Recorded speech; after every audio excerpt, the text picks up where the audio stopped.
Hi guys, and welcome back to my channel. Today I'll be answering a question that was asked by one of my subscribers. How do I manage to actually care for these plants in Zone 6, Ohio? Where I live, the temperatures have been getting hotter in the summer and actually colder in the winter.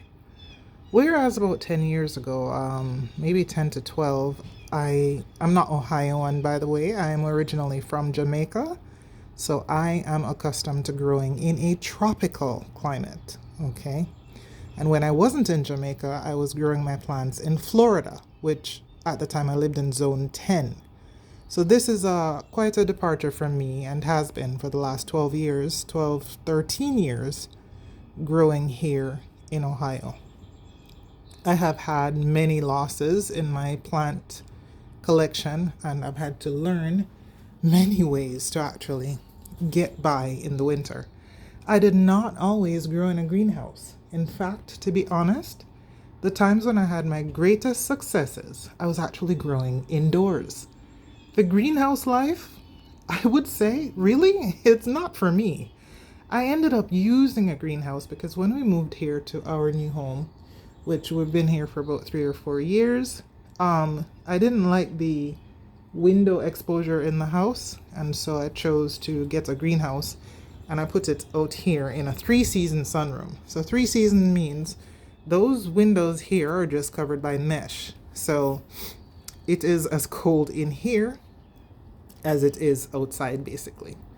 And so I put the greenhouse here in the sunroom because I don't like going out in snow, so that's why the greenhouse is here.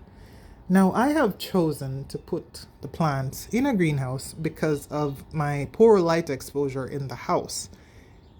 If I had the chance to do it again, I would keep growing the way I used to grow, which is under grow lights directly up against a window. That was the easiest for me and offered the best temperature control, plant pest control, and humidity control that I have experienced in my 12-year growing history here in Ohio.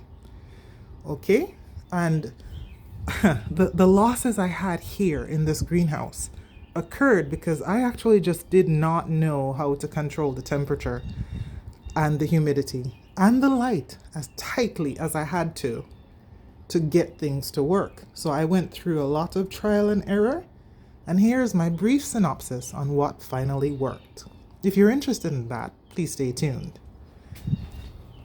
As you can see, I am growing in this, you probably can't tell, but it's an 8x6 greenhouse.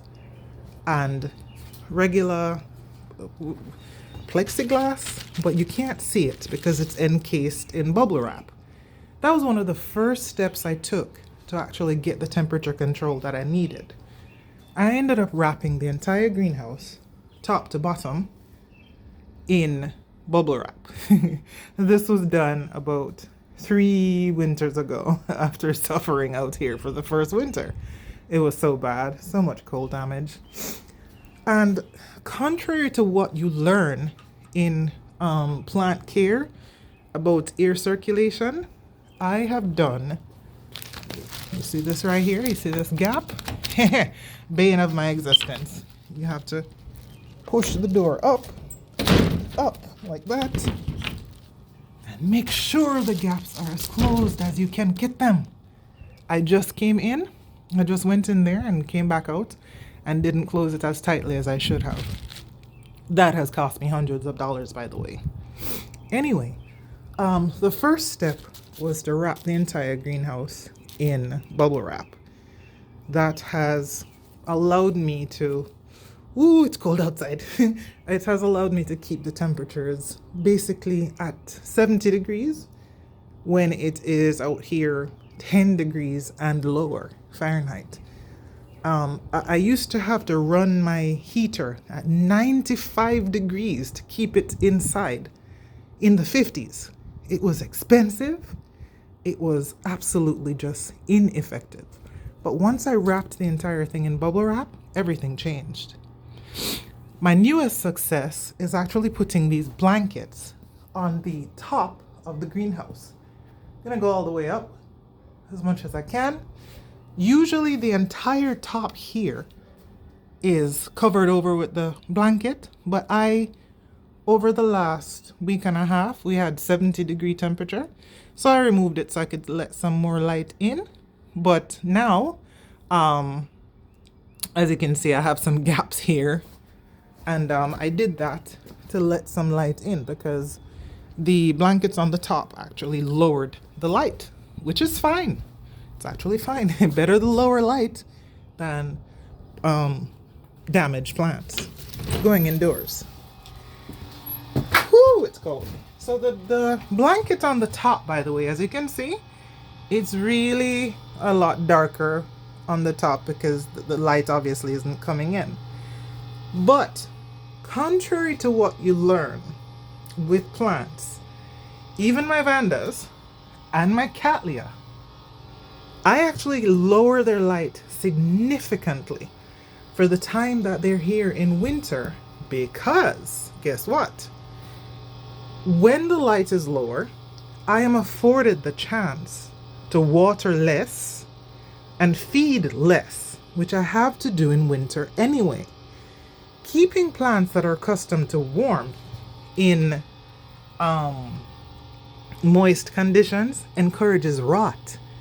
So, because I know my light levels are going to be lowered, I am allowed to water less, which I enjoy because I'm one of those people who's not into the everyday watering anyway. I've got things to do, despite loving my plants.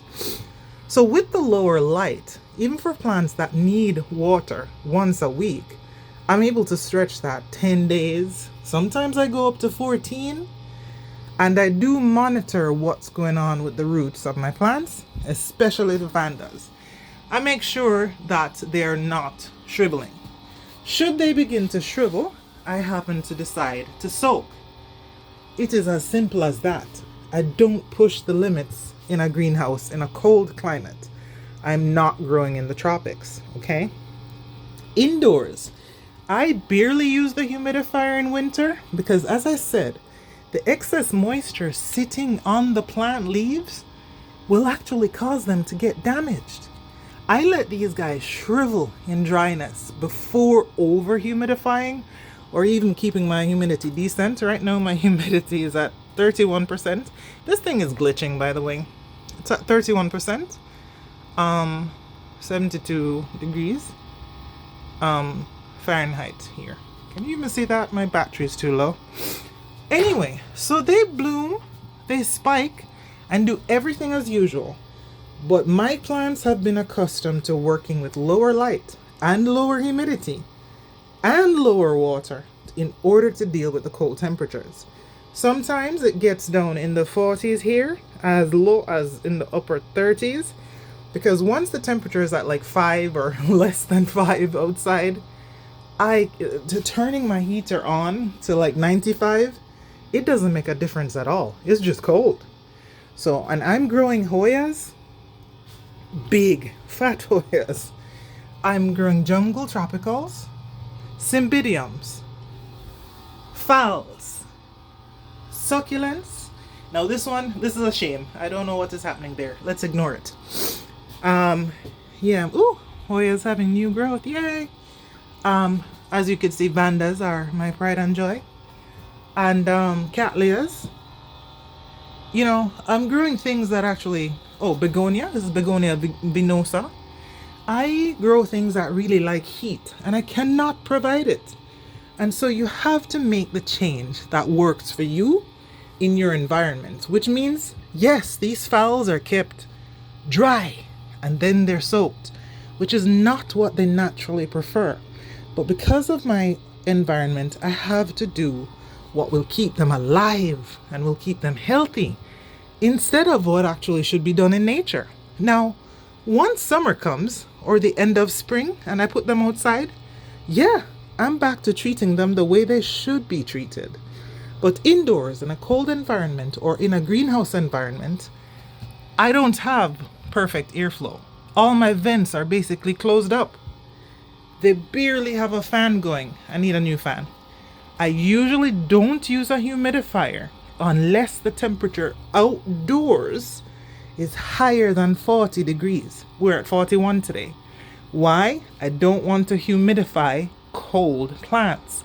It damages their leaves. This is what happens. The condensation will sit on the leaves and damage them. I don't like that. I learned my lesson. I don't do it again. So these plants could be way happier in a warmer environment. But guess what? I don't live in a warmer environment. So I work with what I have. You have to do that, guys. You really do. Now, I hope to see you guys outside in spring again when things warm up. This is not my favorite time of year, but you work with what you've got. Let me know how you're dealing with your very cold temperatures, zones 5, 6, 4, and leave your comments. So perhaps it could help someone who is dealing with this temperature as I do. Thanks for watching, guys. I hope this helped, and I hope you guys are having a wonderful day. Like and subscribe if this video was to your liking. Share if it could help someone. And consider subscribing, yes, if you live in a cold environment, because we could do this together. It's a struggle some days, guys. It is. Thanks for watching. Take care. Goodbye.